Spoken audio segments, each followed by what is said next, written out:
The announcement came at 8:47 p.m., right after Dad had finished his speech about finally being free to enjoy the fruits of his labor with the people who truly mattered. I was standing by the kitchen island helping myself to the catered spread that had cost more than most people's monthly rent, when my stepmother Diane's voice cut through the party chatter like a knife. "Everyone, can I have your attention for just a moment?" The conversations died down. About 40 people, Dad's colleagues, neighbors, Diane's friends, my half-siblings and their families, all turned toward the living room where she stood next to the massive stone fireplace, her champagne glass raised like a weapon. As we celebrate Robert's retirement and look forward to this new chapter of our lives, there's something we need to address. I felt a familiar knot forming in my stomach. In the 6 years since Dad had married Diane, she'd perfected the art of public humiliation disguised as family concern. Some of you may have noticed that we have a situation living in our home that really doesn't fit with where we are in life now. She looked directly at me, her smile sharp as broken glass. My stepdaughter Jessica has been living here for the past year, despite being 28 years old. She claims she's working on some kind of business venture, but frankly, we haven't seen any evidence of success. A few people in the crowd shifted uncomfortably. I recognized some of Dad's former co-workers, people who'd known me since I was a teenager, people who looked genuinely surprised by Diane's public attack. But I also saw the nodding heads of Diane's inner circle, her sister Patricia, her book club friends, my half-brother Marcus and his wife. People who had spent months listening to Diane's complaints about her freeloader stepdaughter. So tonight, as we celebrate new beginnings, I think it's time for Jessica to pack her things and find somewhere more appropriate for her lifestyle.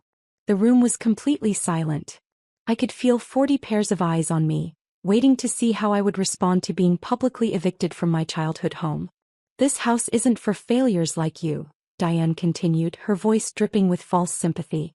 "It's time for you to learn to stand on your own 2 feet." I looked around the room at the faces of people I'd known for years. Some looked embarrassed. Others looked curious. A few looked pleased, as if they'd been waiting for this moment. Then I looked at my father. Dad was standing next to Diane, his arm around her waist, his expression neutral. Not supportive of her announcement, but not opposing it either. Just accepting it like he accepted everything else about his new life. The man who had once told me I could be anything I wanted to be was now standing silently while his wife called me a failure in front of 40 people. "I understand," I said quietly. Diane looked surprised. She'd clearly expected tears or anger, or some kind of dramatic scene that would justify her actions to the crowd.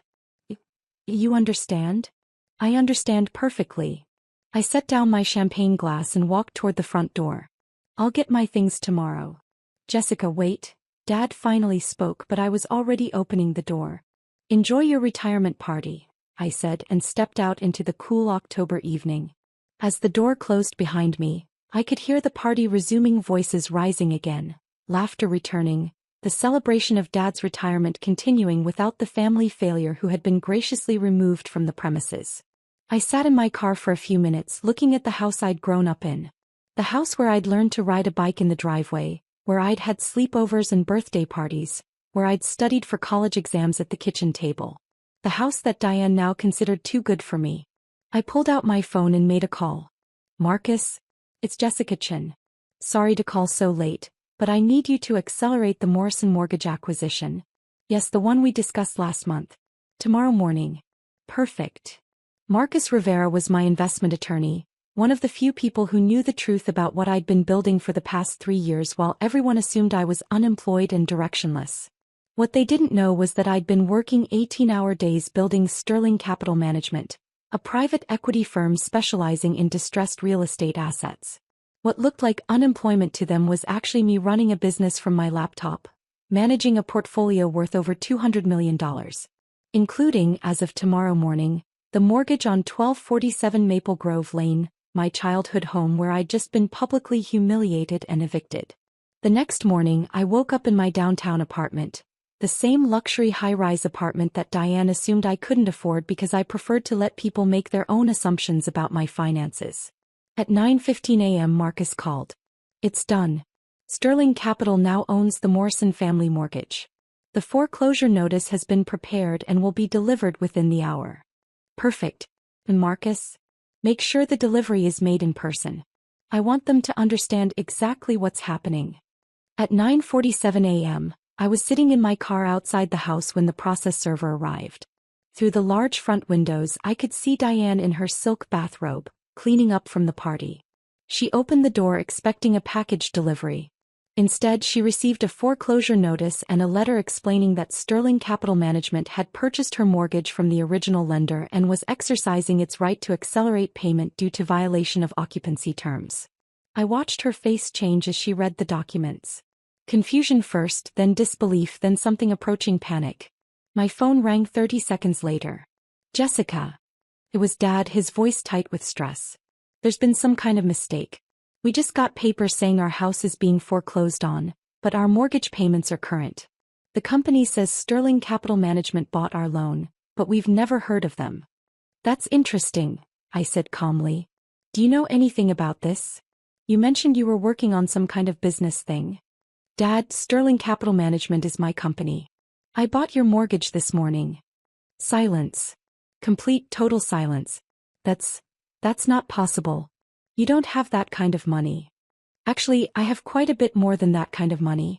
Sterling Capital manages a portfolio of approximately $200 million in real estate assets across Northern California. More silence. But you've been unemployed for over a year. No, Dad. I've been building a business for over 3 years. There's a difference. I could hear Diane in the background, her voice shrill. What is she saying? How could she possibly own our mortgage? Dad put me on speaker. Jessica, I don't think. Put me on speaker or you can discuss this with my attorneys. A moment later, Diane's voice came through loud and clear. Jessica, this is some kind of joke, right? You can't possibly own our house. I don't own your house, Diane. I own your mortgage. There's a difference, but the practical effect is the same. I control whether you get to keep living there. This is ridiculous. You live off our charity. You can't even afford your own apartment. I looked up at my luxury high-rise apartment, then at the Tesla Model S in my assigned parking spot. Diane, I live in a 2,500 square foot apartment in the Meridian Tower. My rent is $8,000 a month. I drive a $95,000 Tesla. I carry an American Express black card. Would you like me to continue? You're lying. Am I? Tell me, what do you actually know about my life? When's the last time anyone in the family asked me about my work, my finances, or my living situation? Neither of them answered. I'll answer for you, never. You made assumptions based on the fact that I work from home and dress casually. You decided I was unemployed because I don't leave for an office job every morning. But Jessica, Dad said, his voice smaller now, if you have all this money, why were you living with us? Because you invited me to stay while I was building my business. Because I thought it would be nice to spend time with family. And because, honestly, I didn't realize how much Diane resented my presence until last night. So what happens now? Diane asked, and for the first time I heard fear in her voice. I looked at the foreclosure notice in my hand. The document that could force them out of their home within 30 days. The house where Dad had planned to enjoy his retirement, where Diane had hosted her book club meetings and dinner parties. Now you have a choice, I said. You can acknowledge that you misjudged me completely, apologize for last night's humiliation, and we can work out reasonable terms for you to continue living in the house. Or, Dad asked, or you can continue believing I'm a failure who couldn't possibly own your mortgage, and you can find somewhere else to live within 30 days. This is blackmail. Diane exploded. No, Diane. This is business. Something I learned by watching Dad build his career over 30 years of hard work and smart decisions. But why? Dad asked. Why didn't you tell us about your success? Why let us think you were struggling? I thought about that question. The real answer was complicated years of small slights, dismissive comments, and assumptions that had gradually trained me to stop sharing my achievements with people who wouldn't appreciate them. Dad, do you remember Christmas dinner 2 years ago? I tried to tell everyone about my first major acquisition, a $15 million commercial property deal. Diane interrupted me to ask if I'd considered getting a real job, with benefits. Silence. Or last Thanksgiving when I mentioned I was hiring my first employees. Marcus said it was cute that I was playing businesswoman, but I should think about settling down and starting a family instead. We were trying to help, Diane said weakly. No, you were trying to make me fit into your idea of what my life should look like. Every time I shared a success, someone found a way to diminish it or redirect the conversation to something more practical. So you decided to just not tell us? I decided to focus on building something meaningful rather than constantly justifying my choices to people who had already decided I was making mistakes. My phone buzzed with a text from my asset manager. The Riverside Plaza acquisition closed this morning. $47 million. Congratulations. Dad, while we're talking, I just closed on another property. Riverside Plaza downtown, $47 million. That brings Sterling Capital's total assets under management to just over $250 million. I could hear Diane whispering frantically to Dad in the background. Jessica, Dad said finally, we need to talk. Face to face. Can you come over? To the house I was evicted from last night? Please. I looked at the foreclosure notice again, then at my childhood home where I'd spent 22 years learning what it meant to be part of a family. I'll be there in 20 minutes. When I arrived, Dad and Diane were waiting in the living room.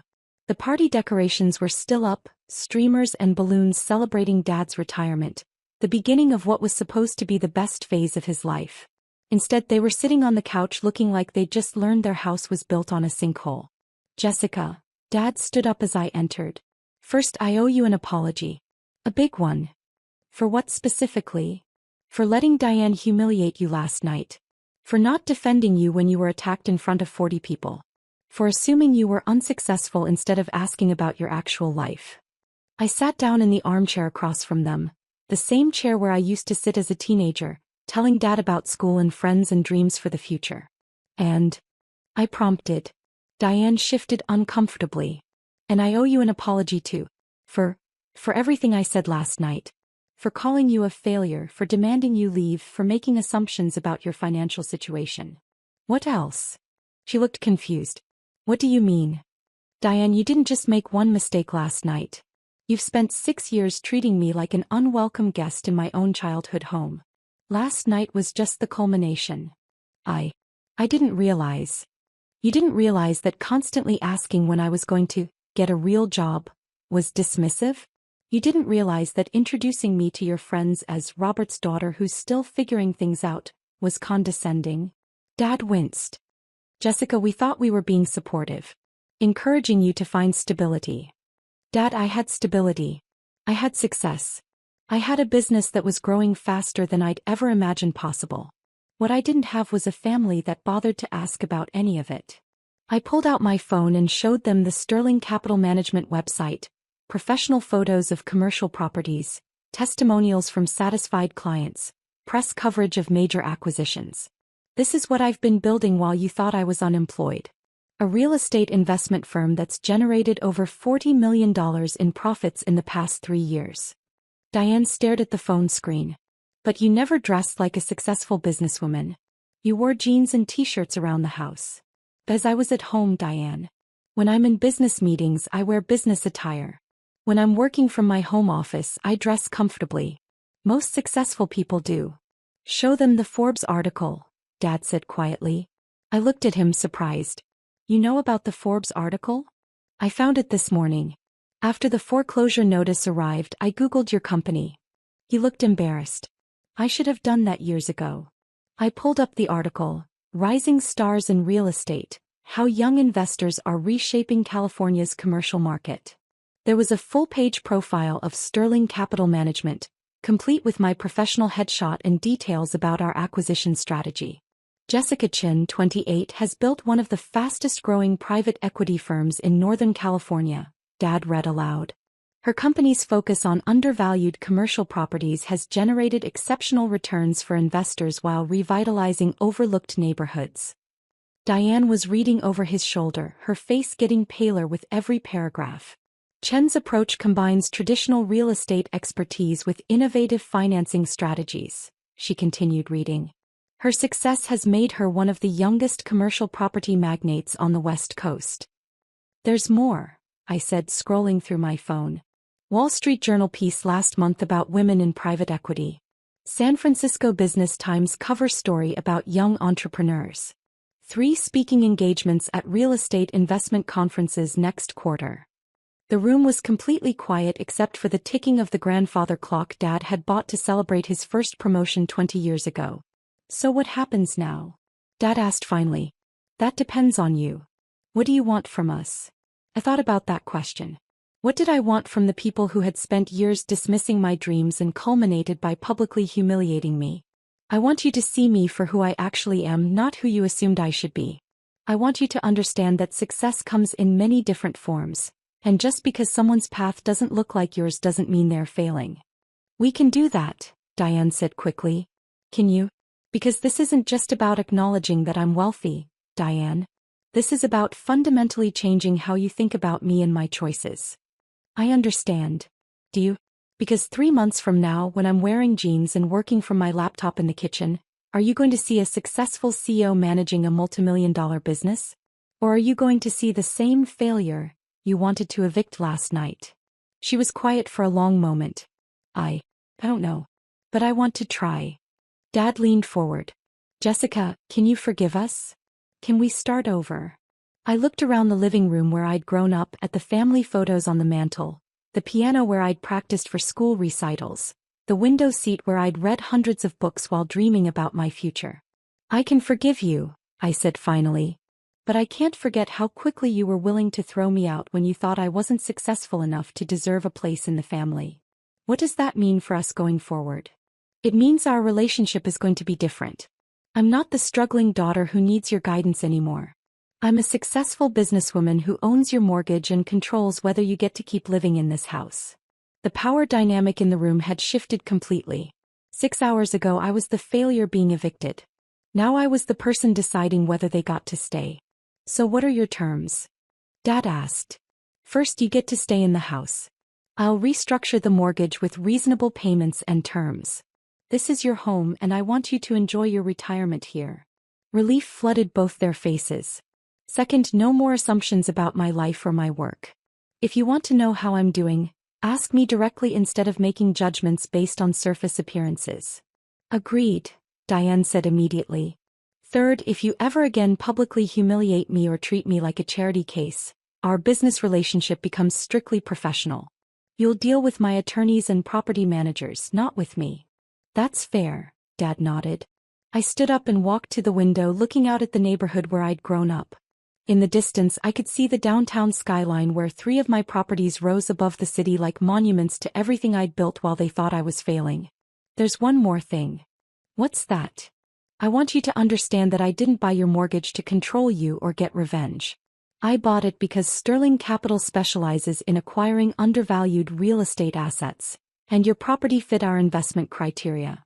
So this was just business? It started as business. But when I realized it was your mortgage, I saw an opportunity to teach you something important. What's that? I turned back to face them.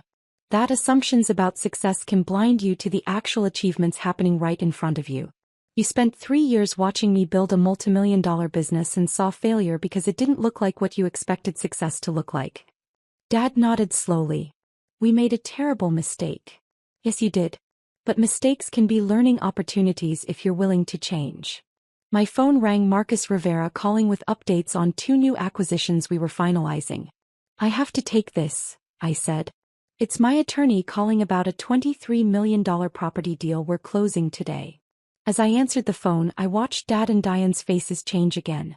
They were finally beginning to understand that their failure stepdaughter was actually running a sophisticated business operation that generated more income in a month than most people earned in a year. Marcus, good morning.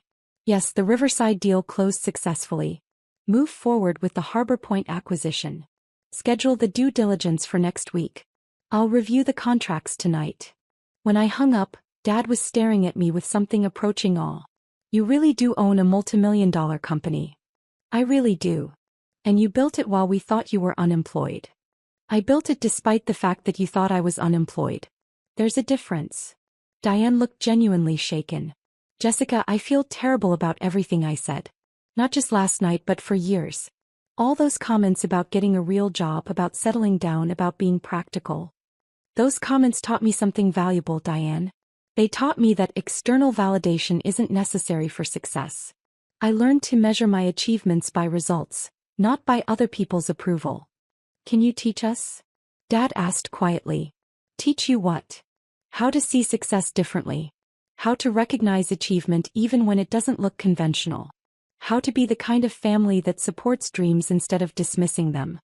I looked at the foreclosure notice still sitting on the coffee table, the document that had changed everything in the span of one morning. I can teach you that, I said. But it starts with curiosity instead of assumptions. Next time someone in the family is pursuing an unconventional path, try asking questions about their work instead of offering advice about what they should be doing instead. We can do that, Diane said. Good. Because Marcus is getting married next month and he's bringing his boyfriend. Are you going to ask them about their wedding plans and their life together, or are you going to make assumptions about what their relationship should look like? Dad looked surprised. Marcus has a boyfriend? Marcus has been with David for 3 years. They're getting married in Napa Valley next month. But since no one ever asks Marcus about his personal life, you probably didn't know that. Why doesn't Marcus talk about his relationship? For the same reason I stopped talking about my business.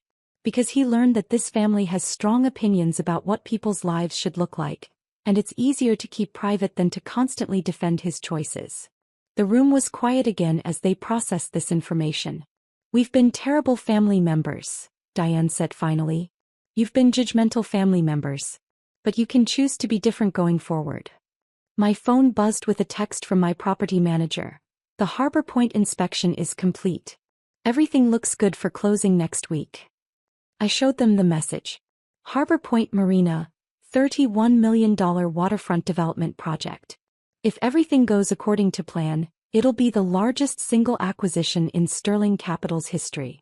What will you do with it? Dad asked.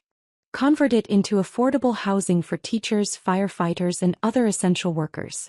The city needs more housing for people who serve the community but can't afford market-rate apartments. That's really meaningful work. That's the point, Dad. Success isn't just about making money. It's about using resources to create positive change in the world. I picked up the foreclosure notice and tore it in half. Consider this officially cancelled. I'll have my lawyer draw up a new mortgage agreement with terms that work for your retirement budget. Jessica, thank you. For everything. For giving us another chance, for teaching us to be better. Don't thank me yet, Dad. Thank me in a year when you've proven that you can see family members for who they really are instead of who you think they should be. As I left the house that afternoon, I reflected on the events of the past 18 hours. I'd gone from being publicly humiliated as a family failure to revealing myself as a multi-million-dollar business owner who literally controlled whether my family got to keep their home. But the most important change wasn't financial. It was the shift from being dismissed to being respected, from having my dreams questioned to having my achievements recognized. That evening, I sat in my downtown apartment, looking out at the city skyline where my properties dotted the landscape like proof of everything I'd built while others assumed I was building nothing. My phone rang. It was Marcus, my half-brother, not my attorney. Jessica? I heard about what happened last night. And this morning. Are you okay? I'm fine, Marcus. But I'm curious, how did you hear about it? Dad called me. He told me about the foreclosure notice, about your company, about everything. He sounded shaken. And what do you think about it? I think I owe you an apology. A big one. I've been just as dismissive as everyone else, just as willing to assume you were failing instead of asking about your actual life. Yes, you have. Can we talk? Really talk? I'd like to know about your business, your life, who you really are instead of who I assumed you were. I smiled. I'd like that. But Marcus. Yeah. I'd also like to hear about David. Dad mentioned you're getting married next month. Silence. Then, how did you know about David?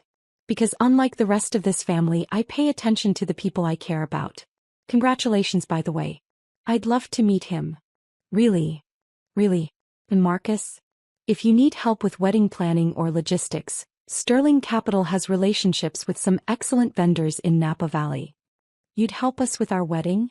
I'd be honored to help my brother celebrate the most important day of his life. When I hung up, I felt something I hadn't experienced in years, genuine optimism about my family relationships. Not because they'd discovered I was wealthy, but because they'd finally opened their eyes to see the person I'd been all along. The foreclosure notice had been more than just a business transaction. It had been a moment of truth that forced everyone to confront their assumptions and see reality clearly for the first time in years. Sometimes the best revenge really is living well. But sometimes, if you're very fortunate, living well becomes the foundation for healing relationships that seemed broken beyond repair. And as I fell asleep that night in my luxury apartment, surrounded by the success I'd built while others thought I was failing, I realized that forgiveness felt better than revenge ever could have. The woman they'd tried to evict as a failure had become the person holding the keys to their future.